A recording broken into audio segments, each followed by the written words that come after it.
नमस्कार दोस्तों, आपके अपने चैनल गियर योर फंड में आपका स्वागत है। शेयर मार्केट एक जुआ है।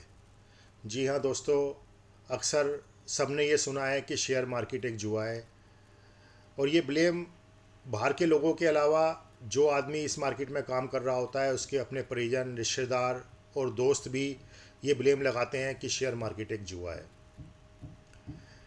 दोस्तों, आपने देखा होगा कि अक्सर हमारे बड़े इस मार्केट में हमें काम करने से रोकते हैं।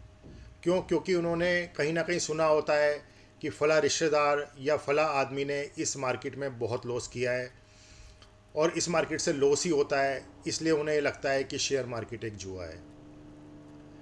क्या हकीकत में शेयर मार्केट एक जुआ है?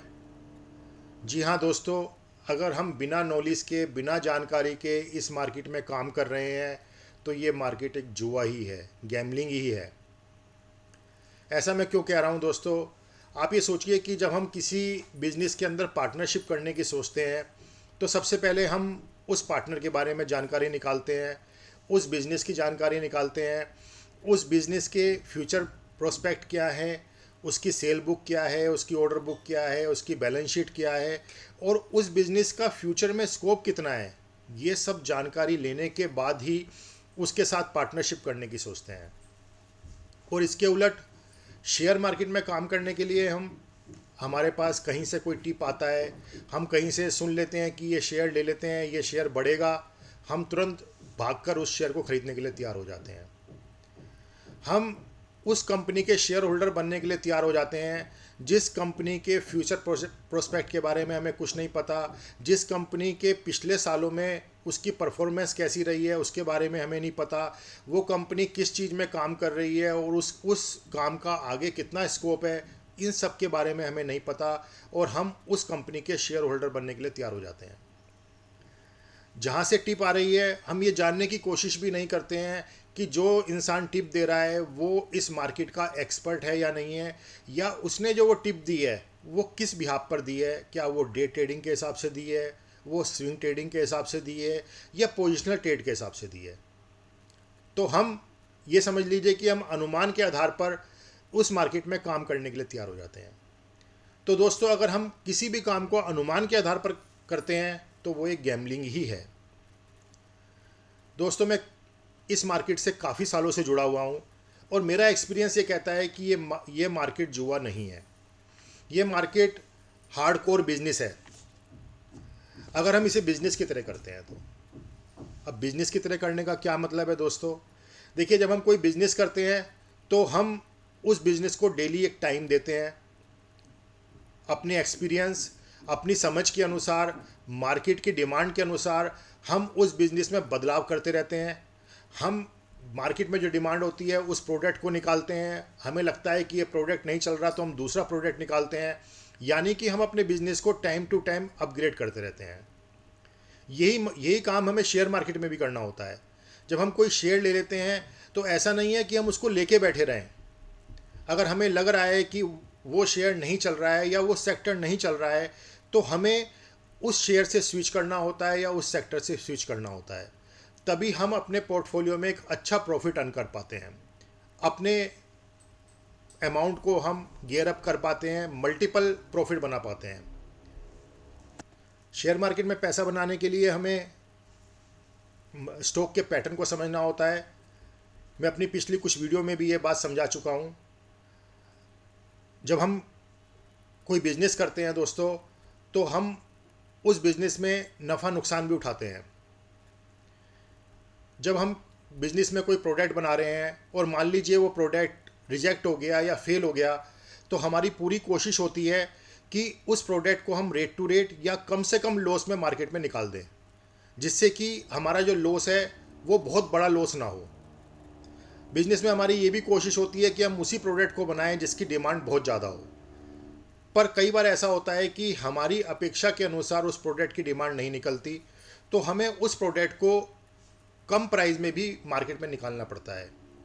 यही काम अगर हम शेयर मार्केट में भी इसी पैटर्न से काम करें तो हम बहुत अच्छी अर्निंग कर सकते हैं। बिजनेस में हम बहुत सारे कैलकुलेशन, बहुत सारे टेक्निक लगाकर हम बहुत अच्छा प्रॉफिट अर्न करने की सोचते हैं। तो यही एक पैटर्न शेयर मार्केट में भी है। शेयर मार्केट में बहुत सारी स्ट्रैटेजी हैं, बहुत सारी टेक्निक हैं, जिसके सपोर्ट की वजह से हम बहुत अच्छा प्रॉफिट अर्न कर सकते हैं। बिजनेस के अंदर हमारी पूरी कोशिश ये होती है कि ओवरऑल हम प्रॉफिट पर निकलें। क्यों? क्योंकि वहाँ हम हमेशा अपने बिजनेस पर निगाह बना के रखते हैं और टाइम टू टाइम मार्केट के अनुसार उसमें बदलाव करते रहते हैं। यही काम अगर हम शेयर मार्केट में भी करें, हम शेयर मार्केट को भी कुछ टाइम दें, जो हम हमारे पोर्टफोलियो में शेयर हैं उसमें हम निगाह बना के रखें कि उनका क्या चल रहा है, तो शायद हम बहुत अच्छा अर्निंग इस मार्केट से कर सकते हैं। शेयर मार्केट में काम करते समय हमें प्रॉफिट के साथ साथ लॉस उठाने के लिए भी तैयार रहना चाहिए और हमें ये समझना चाहिए कि हमें किस स्टॉक के अंदर पैसा लगाना है। सबसे पहला काम हमारा होगा कि हम समझदारी से स्टॉक को चुनें। जिस स्टॉक को हम चुन रहे हैं उसके चार्ट का बिहेवियर क्या है और उस कंपनी की क्या परफॉर्मेंस है, उसको समझकर हम स्टॉक को चुनें। जब हम अपने एक्सपीरियंस, अपनी समझदारी से कुछ स्टॉक को चुनते हैं और बाय करते हैं और अपने पोर्टफोलियो में रखते हैं, तो ज़रूरी नहीं है दोस्तों कि सारे स्टॉक ही हमें बहुत अच्छा रिटर्न बना के दें। उसमें से कुछ स्टॉक ऐसे भी होंगे जो हमारे बाइंग प्राइस से नीचे चलने लगेंगे। तो उसके लिए हमें किसी भी शेयर को बाय करने से पहले एक प्री डिसाइड करना पड़ता है कि हम किसी भी शेयर के अंदर कितना लॉस उठा सकते हैं। यानी कि हम अपने लॉस को डिफ़ाइन कर लेते हैं। जब हम अपने लॉस को डिफ़ाइन कर लेते हैं तो हमारे अंदर एक डर नहीं रहता मार्केट के अंदर और हम बिना डर के उस मार्केट में काम करते हैं। इस चीज़ को मैं आगे आपको एक चार्ट से भी समझाऊंगा कि हम लॉस को कैसे डिफ़ाइन करते हैं।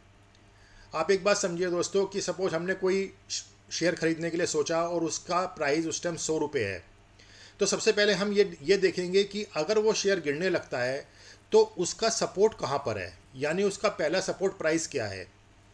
मान लीजिए कि उसका सपोर्ट 90 रुपये है, तो हम ये मान लेते हैं कि हम इस शेयर के अंदर 90 रुपये से ज़्यादा नहीं रुकेंगे। यानी कि जब भी हमारा ये सपोर्ट लाइन को ब्रेक करेगा हम इस शेयर में से निकल जाएंगे। इसका मतलब ये है कि हम इस शेयर में मैक्सिमम 10% का लॉस उठाएंगे। प्रॉफिट कितना है? प्रॉफिट जो भी मार्केट देगी हम वो प्रॉफिट लेंगे। हमें एक रिस्क रिवार्ड रेशो देखना होगा।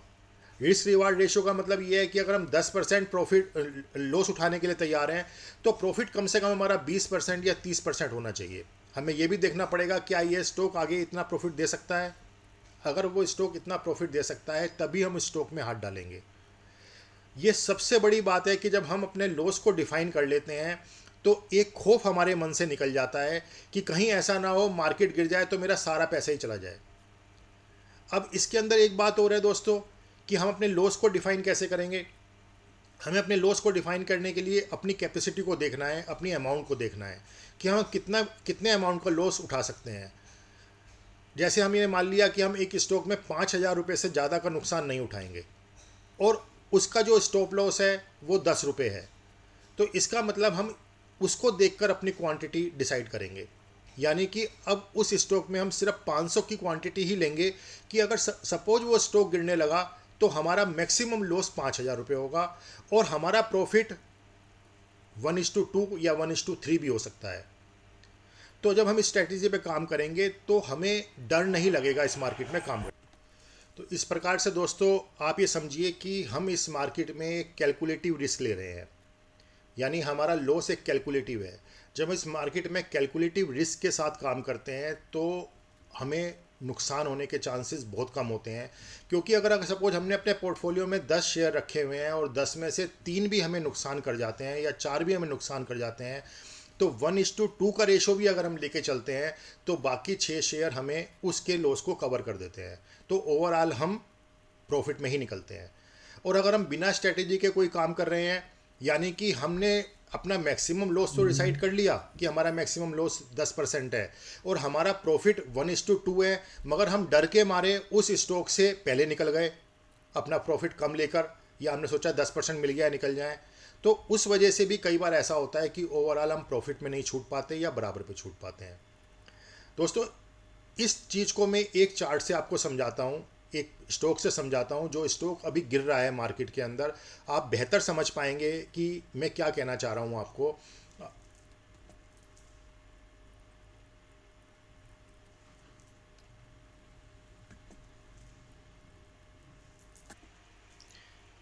देखिए दोस्तों, ये चार्ट है मोतीलाल ओसवाल फाइनेंस सर्विस के शेयर का। हमारे सभी साथियों के पास लगभग ये शेयर लिया हुआ है और मैं इस शेयर को आपको इसलिए दिखा रहा हूँ कि ये शेयर गिर रहा है, ये लॉस में जा रहा है, तो आपको ज़्यादा बेहतर समझ में आ पाएगा, क्योंकि प्रॉफिट वाले शेयर तो हर कोई दिखा देगा। मैं आपको दिखा रहा हूँ कि ये शेयर लॉस में जा रहा है और हम सभी साथियों ने ये लेके रखा हुआ है। और इस शेयर को मैं इसलिए भी दिखा रहा हूँ कि इस शेयर की न्यूज़ भी बहुत अच्छी नहीं है, क्योंकि मैंने पिछली वीडियो में ये बताया है कि कुछ एफएनडो के अंदर से भी कुछ चेंजिंग लाने जा रही है, तो उससे जितने भी ब्रोकरेज स्टॉक हैं उनकी अर्निंग कम हो सकती है, इसी वजह से ये स्टॉक भी गिर रहा है। बट अब देखो दोस्तों कि हमने इसके अंदर क्या स्ट्रेटेजी बनाई हुई है। ये स्टॉक हमने 620-625 के आसपास बाय किया था और हमने अपनी एक लाइन ड्रॉ करी हुई है इसके अंदर। एक लाइन तो हमारी ये ब्लू कलर की लाइन आप देख रहे हैं, एक लाइन तो ये है जिसके बिल्कुल लगभग नज़दीक आ चुका है ये स्टॉक। यहाँ इसका मतलब ये है कि जब भी ये इस लाइन को क्रॉस करेगा तो समझ लीजिए हमें अलर्ट मिल गया, हमें अलर्ट हो जाना है कि ये स्टॉक अब लॉस दे सकता है। सेकंड लाइन आप देखिए, ये पिंक कलर की लाइन है जो इसकी एवरेज दिखाती है। इस एवरेज को भी क्रॉस करेगा, ये एवरेज भी लगभग वहीं आ रही है ट्रेड लाइन के पास। और थर्ड लाइन हमारी लास्ट लाइन ये है जहां पर हमें निकलना है, यानी कि 518 रुपये पे। अब आप कहेंगे कि ऐसा क्यों। आप देखिए कि पहले भी अगर हम इस बिहेवियर को देखें तो पहले आप देखिए इस स्टॉक का बिहेवियर। पहले ये स्टॉक इस पिंक लाइन और ब्लू लाइन दोनों लाइन एक साथ हैं। जैसे ही ये स्टॉक यहाँ से चल रहा था, देखिए मैं आपको यहाँ से दिखा रहा हूँ इस स्टॉक को, आप ज़्यादा बेहतर समझ पाएंगे। ये स्टॉक जून 2023 में 172 रुपये से यहाँ से चलना शुरू हुआ और 172 रुपये के बाद इस पिंक लाइन को इसने ब्रेक नहीं किया, इसके ऊपर ही चल रहा है ये। यानी कि जिस इंसान ने भी यहाँ 172 रुपये में लिया है और अपनी स्ट्रेटेजी पे चल रहा है, तो वो इस पिंक लाइन का वेट कर रहा है और वो इसके ऊपर चल रहा है।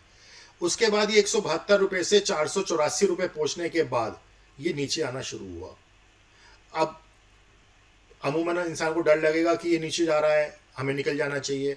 और ये मैं पोजिशनल ट्रेड की बात कर रहा हूँ। अगर हम स्विंग ट्रेडिंग कर रहे हैं तो शायद हम निकल भी जाएंगे, अगर हम पोजिशनल ट्रेड लेके बैठ रहे हैं तो हम लंबे टाइम के लिए ट्रेड लेके बैठ रहे हैं।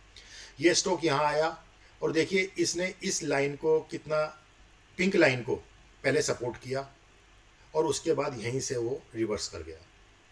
उसके बाद हमने ये लाइन यहाँ ड्रॉ करी, जब ये पिंक लाइन को इन्हें सपोर्ट किया हमने लाइन ड्रॉ करी। उसके बाद ये ऊपर गया, 483 का जो स्टॉक है वो नीचे आ गया था 338 रुपये और उसके बाद वो वापसी ऊपर 670 रुपये चला गया। उसके बाद वो दोबारा नीचे आने लगा और देखिए कितना परफेक्टली उसने उसी लाइन को फिर रेस्पेक्ट किया और वहाँ से फिर वो ऊपर चला गया। ये इलेक्शन के रिजल्ट वाले दिन की कैंडल है, उस दिन भी इस स्टॉक ने इसी लाइन को यहाँ से सपोर्ट लेकर ऊपर चला गया। अब ये अगेन तीसरी बार इसी लाइन की तरफ बढ़ रहा है, यानी कि हमारी स्ट्रेटेजी के अनुसार हम ये मानते हैं कि इसे यहाँ सपोर्ट मिलेगा। यहाँ सपोर्ट नहीं मिला तो ये पिंक लाइन को तोड़ेगा, पिंक लाइन पे भी सपोर्ट नहीं मिला तो ये हमारी रेड लाइन को, जो हमारी लास्ट लाइन है, ये इसको ब्रेक करेगा और यहाँ से हम निकल जाएंगे पूरी तरीके से। बट हम यहाँ तक जरूर वेट करेंगे। वेट इसलिए करेंगे कि हमारी एक स्ट्रेटेजी है कि हमें यहाँ तक, हमने 620 के आसपास ये स्टॉक लिया है, 518 का हमारा एसएल है, यानी 100 रुपये का हम एसएल लेके चल रहे हैं। तो हम वेट जरूर करेंगे क्योंकि हमें उम्मीद है कि यहाँ से हो सकता है रिवर्स करे। बट इस स्टॉक की न्यूज़ खराब होने की वजह से ज़्यादा चांसेस है कि ये ब्रेक भी कर सकता है। मैंने आपको जानबूझ के ये स्टॉक दिखाया है जिससे आपको समझ में आए कि हमें डर नहीं है। हम डर इसलिए नहीं रहे हैं कि हमने अपना लॉस डिफाइन किया हुआ है यहाँ पर, और हो सकता है यहीं से वापसी हो जाए। अगर ये यहीं से वापसी हो जाएगा तो फिर ये अपना नया हाई बनाएगा। तो मैं यही आपको समझाता हूँ बार बार कि अगर हम चार्ट के पैटर्न को समझकर इस मार्केट में काम करेंगे तो हम बेखौफ होकर काम करेंगे, हम डरेंगे नहीं। डरने से क्या होता है दोस्तों, डरने से हमारे डिसीजन गलत होते हैं। जहां हमें एंट्री करनी होती है वहां हम एग्जिट कर जाते हैं इस मार्केट में। तो यही एक समझने वाली बात है। तो आप थोड़ा सा इस चीज़ को समझें, चार्ट का पैटर्न समझें। मैं धीरे धीरे इस चैनल के माध्यम से आपको ये एवरेज, ये लाइन वगैरह के बारे में सब समझाऊंगा धीरे धीरे। और थोड़ा सा आप बेसिक नॉलेज अगर आपको मिल जाएगी तो आपके अंदर से एक डर खत्म हो जाएगा। उम्मीद है दोस्तों मेरी जानकारी आपको अच्छी लगी होगी। आप इस चैनल में नए आए हैं तो चैनल को सब्सक्राइब करें, वीडियो को लाइक करें, कमेंट करें और शेयर करना ना भूलें। फिर मिलते हैं किसी अन्य जानकारी के साथ। नमस्कार।